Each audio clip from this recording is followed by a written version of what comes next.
Well, joining me now is actually my old pal, Jonathan Alter, columnist, MSNBC contributor, and founder of the Old Goats newsletter. So welcome. You have the courtroom trial there since the very beginning. You've been there. You've witnessed Pecker's statements. Why was his testimony so important? Well, what David Pecker did was he contextualized the whole story. He set the table for the prosecution's case. And remember, this is a guy who printed an awful lot of BS over the years. But when he got on the stand, he was a truth teller and came across very well, and they couldn't break him on cross-examination.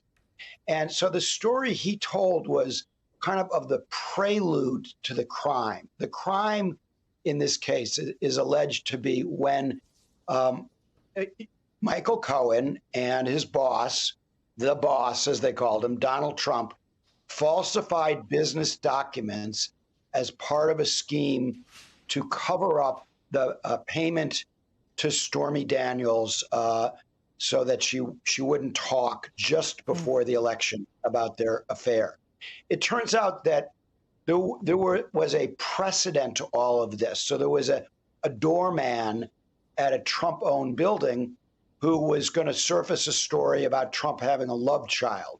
The story was not true, but he was paid just so he wouldn't put it out there and hurt Trump. And then in a much more important prelude that we heard a lot about from David Pecker, Karen McDougal, who was Donald Trump's mistress for a 10-month period in 2006 and 2007, she was paid for her story, $150,000 by David Pecker, with the approval of Donald Trump, and then they killed her story, that what they call catch and kill.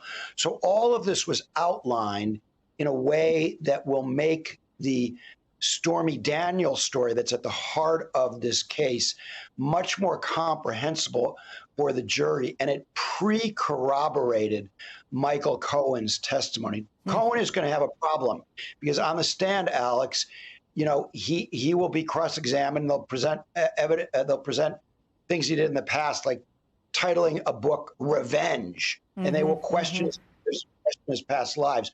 Well, Pecker testified in a devastating way, but he said that Trump was his mentor and he still considered him a friend. And this made him much more believable for the jury because it didn't seem like he was just out to get Trump. So we can about imagine how Donald Trump will react listening to Michael Cohen down the road. But did you see him reacting to anything Pecker said? Well, on his first day of testimony, when it was clear that Pecker had the memory of an elephant, he could have gotten up on the stand and said, I don't remember. Recall. I don't recall. He didn't do any of that. He remembered everything in great detail. And from where I was sitting in the courtroom that day, the first day of his testimony, I could see Trump glaring at him. And then, later on Friday, I had one of the best seats in the House directly behind Trump, just about a dozen feet behind him. I could see the bald spot under the blonde, comb over, heavily coiffed hair. Well, it's actually a comb back, Alex, just in the interest of accuracy. Cool.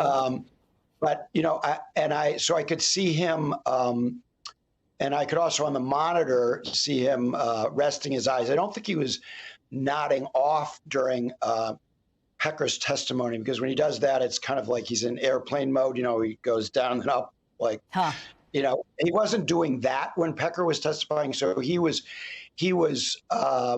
intensely, interested in seeing whether his lawyer could break him on cross. And it turned out that his lawyer, Emile Bove, made some mistakes and failed to break Pecker on cross, which is a big development in this case, because it means that one of their star witnesses has come through for the prosecution in the first week. Give me a sense of how much consulting Donald Trump does with his attorneys. I mean, you see defendants often sitting at the table with their attorneys and they're leaning in and talking to them, or they're writing notes and showing them. To what extent does he do that? Does he look at the jury at all? And I mean, I know the judge has given him multiple warnings about interactions with jurors, but that hasn't stopped him before. And you said he was glaring at David Pecker.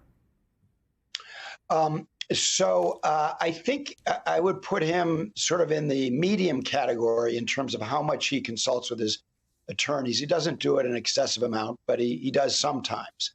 And, you know, you'll see him nodding after Todd Blanche or Emile Beauvais whispers something to him, and he will sometimes lean over and ask them a question. So you see that once in a while.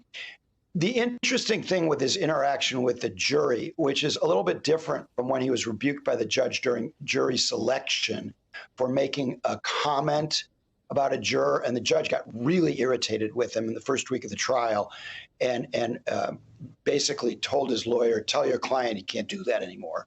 So now he doesn't have that kind of interaction with the jury. He doesn't say anything to them.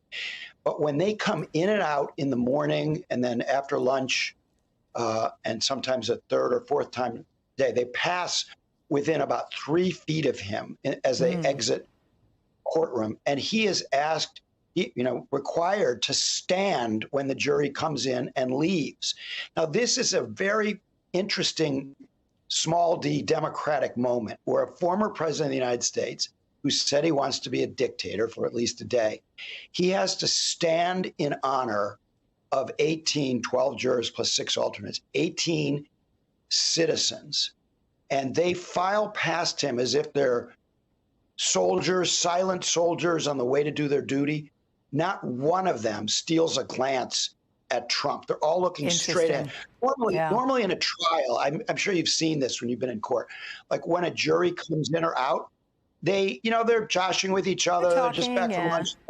No, these folks are there to do their duty. They go right past Trump. He's looking at them. I don't think he's glaring at them, and they are not looking at him, and that sends its own message. Excellent color and observations as usual, my friend. Thank you, Jonathan Alter. Appreciate it.